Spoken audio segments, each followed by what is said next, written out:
দুর্নীতিমুক্ত সমাজ গড়বে তার প্রমাণ কি? তার প্রথম প্রমাণ হচ্ছে একটি সমাবেশ, লাখো জনতার উপস্থিতি। বক্তৃতা মঞ্চে দাঁড়িয়ে আছেন এক বর্ষিয়ান নেতা, জামায়াতে ইসলামীর আমির ডাক্তার শফিকুর রহমান। তার কণ্ঠে তখন ন্যায়, সত্য ও আদর্শের কথা। হঠাৎ সবার চোখের সামনে ঘটে এক অবিশ্বাস্য দৃশ্য। তিনি হঠাৎ মাটিতে পড়ে যান, চারপাশেই হইচই, থমকে যায় পুরো জনসভা। কিন্তু তিনি থামেন না, নিজেই উঠে দাঁড়িয়ে বলেন, আলহামদুলিল্লাহ, আল্লাহর শুকরিয়া আদায় করেন। আল্লাহ তাআলার শুকরিয়া আদায় করি আবার আপনাদের সামনে দাঁড়াতে পেরেছি। কিন্তু এরপর আবারও পড়ে যান। তবুও তার কণ্ঠে বিন্দু মাত্র কাঁপন নেই, চোখে মুখে কোনো দুশ্চিন্তার ছাপ নেই, বরং মাটিতে বসেই অনায়াসে পুরো আস্থার সাথে বক্তৃতা চালিয়ে যান। আর তখনই পুরো জাতি দেখতে পায় এটা কেবল একজন নেতা নন, বরং একজন আত্মপ্রত্যয়ী মুজাহিদ। এই বয়সে, এই শারীরিক দুর্বলতায় এত হাজারো মানুষের সামনে পড়ে যাওয়া, তা কোনো নেতাকে ভেঙে দিতে পারে। কিন্তু ডাক্তার শফিকুর রহমান ভাঙেননি, তিনি উল্টো আরো দৃঢ়ভাবে দাঁড়ান। তার কণ্ঠে তখন যেন ছিল সাহাবাদের মতো ঈমানের আগুন, যার বহিঃপ্রকাশ ঘটে এই বাক্যে, আমাকে সবাই চাপ দিচ্ছে যে বক্তব্য শেষ করেন। আমার মৌত আমার আল্লাহ নির্ধারিত সময় থেকে 1 সেকেন্ড আগে হবে না, এবং হায়াত যা দিয়েছেন তা থেকে 1 সেকেন্ড আগেও যাব না। কি তীব্র ঈমান, কি দৃঢ় আত্মবিশ্বাস! এ যেন কোরআনের আয়াতের বাস্তব জীবন্ত প্রতিচ্ছবি। আশ্চর্যের বিষয়, এত বড় একটি সমাবেশে তার শারীরিক দুর্বলতার পরেও কোথাও কোনো বিশৃঙ্খলা হয়নি। লাখো মানুষের সমাবেশও থেকেছে শান্ত, স্থির ও সুশৃঙ্খল।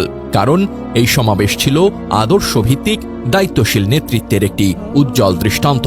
ডাক্তার শফিকুর রহমান শুধু একজন রাজনীতিবিদ নন, তিনি একজন চিকিৎসক, একজন আলেম, একজন ধৈর্যশীল নেতা, যিনি মাটিতে পড়ে গিয়েও মাটির মানুষদের ঘাড় উঁচু করে বলার সাহস দেন, দুঃসময় পিছু হটব না, মৃত্যু ভয় নয়, আমরা আল্লাহর ওপর ভরসা করি।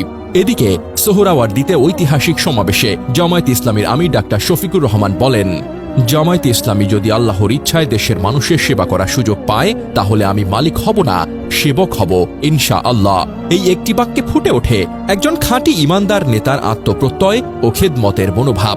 ডাক্তার শফিকুর রহমান জোর দিয়ে বলেন, চাঁদা আমরা নেব না, দুর্নীতি করব না, চাঁদা কেউ দিতে পারবে না, দুর্নীতি আমরা সহ্য করব না। তিনি আরো বলেন, জামায়াতে ইসলামী যদি আল্লাহর মেহেরবানিতে ও জনগণের ভালোবাসায় সরকার গঠন করে, তাহলে কোনো মন্ত্রী বা এমপি সরকারি প্লট নেবে না, কেউ ট্যাক্সবিহীন গাড়ি ব্যবহার করবে না, কেউ নিজের হাতে টাকা চালাবে না।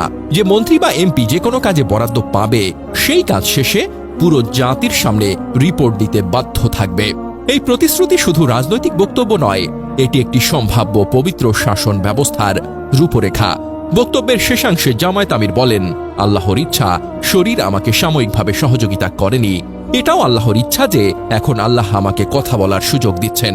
আমার মৌত আল্লাহ নির্ধারিত সময় থেকে 1 সেকেন্ড আগে হবে না, এবং হায়াত যা দিয়েছেন তার 1 সেকেন্ড আগেও আমি যাব না।